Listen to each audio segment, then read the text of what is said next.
So what do we think of when we think of Batman? Dead parents? Fighting the Joker? Difficulties in getting rid of a bomb?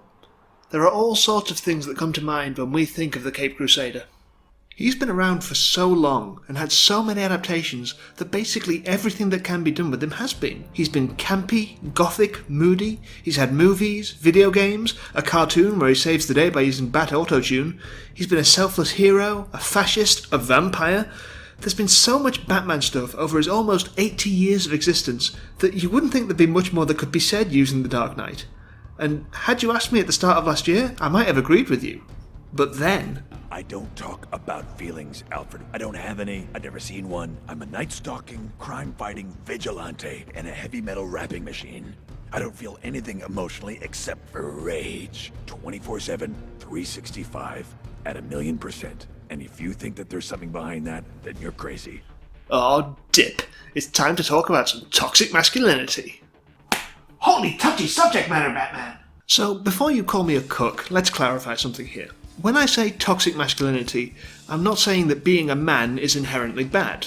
Though many of us are. I mean, have you seen Twitter? No, toxic masculinity refers to what patriarchal society does to men, where we are conditioned in many ways to act like a man, where we are expected to eschew having all those gross feelings, like what women have. Think about all those times when you were a kid and your dad told you not to cry, to man up. This sets into motion certain ideas in your head about how you're supposed to act, and leads to a lot of men bottling up all their emotions except for rage, but portraying yourself as cool and manly and what people should be aspiring to be. Obviously, it isn't everyone, and people aren't really doing this intentionally, but it is something that's happening. It can be extremely harmful to men's mental health, and it's something I feel like we need a more open dialogue about in general. Gentlemen, you may leave me your death threats, thus proving me right now. But how does this fit in with Batman? Or perhaps it's better to ask, how doesn't it? Because Batman is one of the best examples of toxic masculinity in all of fiction. I mean, just look at him, hurting deeply inside over the tragic death of his parents, over and over and over and over and over and over and over and over and over. And he doesn't use that pain in any way except rage, punching criminals in the face to supplement his anger. He is a walking, talking build-up of repressed emotions, who can never grow and change, even when he finds himself as a father.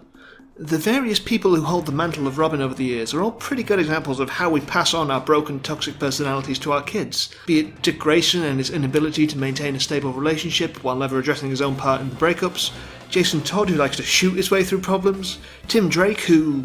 actually Tim's okay, or Damian, who's basically like if Batman was 10 years old and also had Batman for a dad. Damian, you are wonderful and you deserve better. Now, in the comics, Batman is incapable of changing in any meaningful way.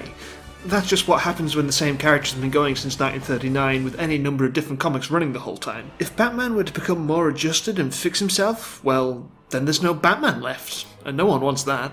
Least of all DC's accounts teams. But in a movie, you can do things you can't in a continuing medium. Tell a complete story. Enter Lego. 2014's The Lego Movie was just an absolute delight.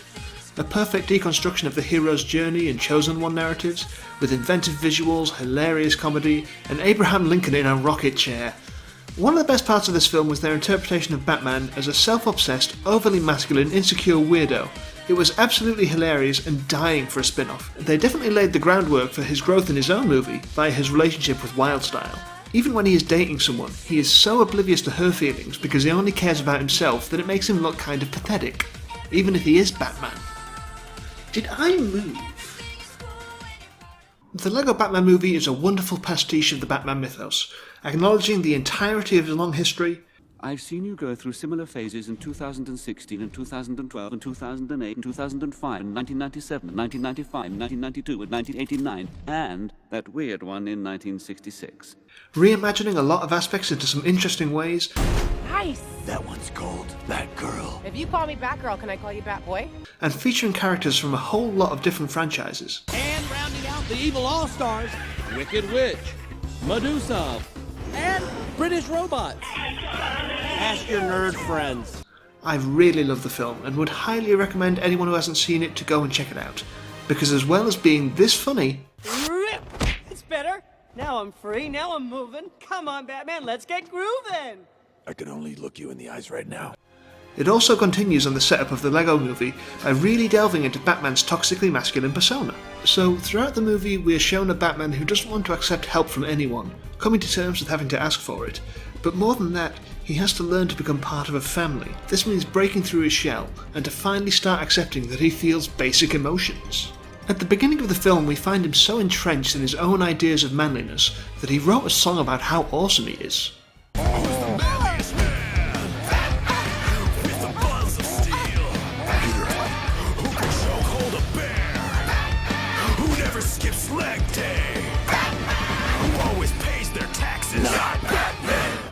And for all that he knows he's really cool and admired by the crowds and orphans, he's alone, with nothing to do but eat warmed up lobster thermidor and watch romantic comedies by himself.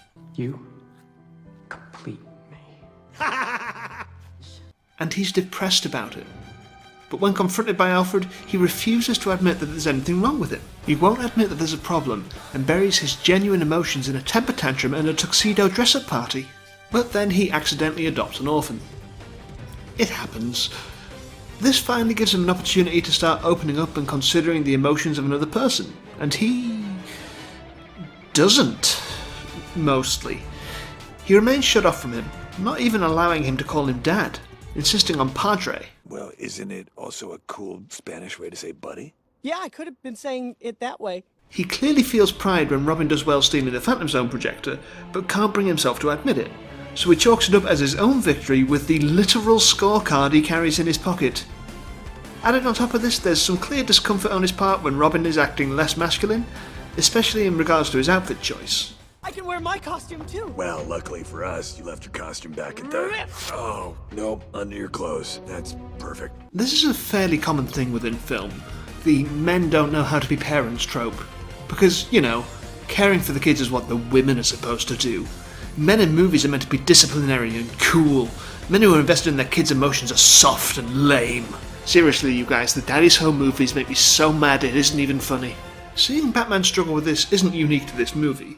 They've done some of it in the comics. Peter J. Tomasi and Pat Gleason's run on the New 52 Batman and Robin springs to mind, but this movie is the first time outside of the comics where it's really addressed that Batman needs to learn to accept and respect the feelings of his sidekick/surrogate son. This is also actually reflected in the relationship between Alfred and Batman. Here again, we see that Batman's unwillingness to discuss any kind of emotion puts him at odds with his father figure. Though this relationship is more from Alfred not having set appropriate boundaries and letting this emotionally damaged child grow up into someone who believes his own hype completely. This is a bit of a harder one to judge though, because obviously when an 8-year-old's parents are gunned down in front of him, it's only natural for him to shut off his emotions from the world for a while. But Alfred should probably have tried to get him to open up sooner and given him some boundaries so that he wouldn't turn into Batman.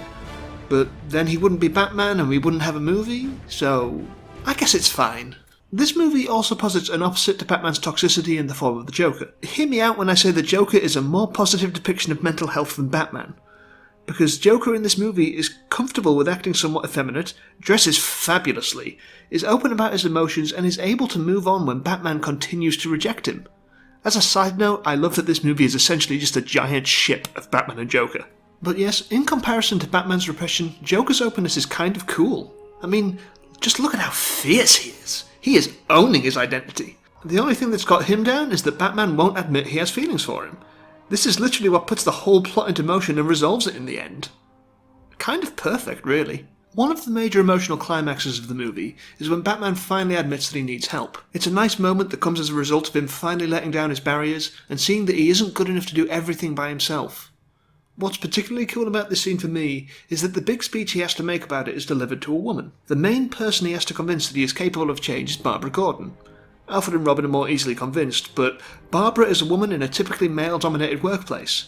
She's seen the kind of behaviour that Batman specialises in before. She has every right to be suspicious of him. On top of this, we've clearly seen Batman's issues with her throughout the movie, primarily seeing her as someone who gets in his way and, like this. Barbara!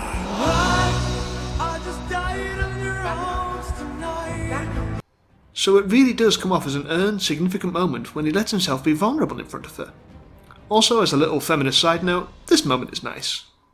Nice! That one's cold. That girl. If you call me Batgirl, can I call you Batboy? So the Lego Batman movie is really good. It explores elements of the character that haven't really been looked at before in the most self-aware, entertaining Batman adaptation since Adam West in the 60s. Though it's not as good as that version. No version of Batman is as good as Adam West. Except maybe that weird Japanese one that's about to come out, that looks pretty sweet. Its position as a parody of the Batman mythos gives it more freedom to critique these ideas in a way that you couldn't in a live-action version. I mean, could you see Ben Affleck stopping to have an analysis of his feelings? No. He's too busy punching people in the face, running them over with his tank and waking up next to random babes. Yeah, now I respect how manly he is. But seriously though, Batfleck is basically everything LEGO Batman is skewering. I keep getting distracted in what's meant to be a fairly simple and easy wrap-up, so let me just say that Toxic Masculinity is bad, the LEGO Batman movie is good, and if you haven't already seen it, then you should check it out. I guess that's it. Bye then. In the darkest night, I make the bad guys fall. There's a million heroes, but I'm the best of them all. Who has the coolest gadgets? Who has the tricked out ride? Who does the sickest backflips? Thanks so much for watching. I hope you enjoyed it. If you did, be sure to give me a like or a comment. Click subscribe if you'd like to see more videos by me. Down here we have the best and worst films of 2017, and down there we have my thoughts on a bunch of different versions of Jekyll and Hyde. Be sure to give them a watch. And now I've just got to wait for this thing to end.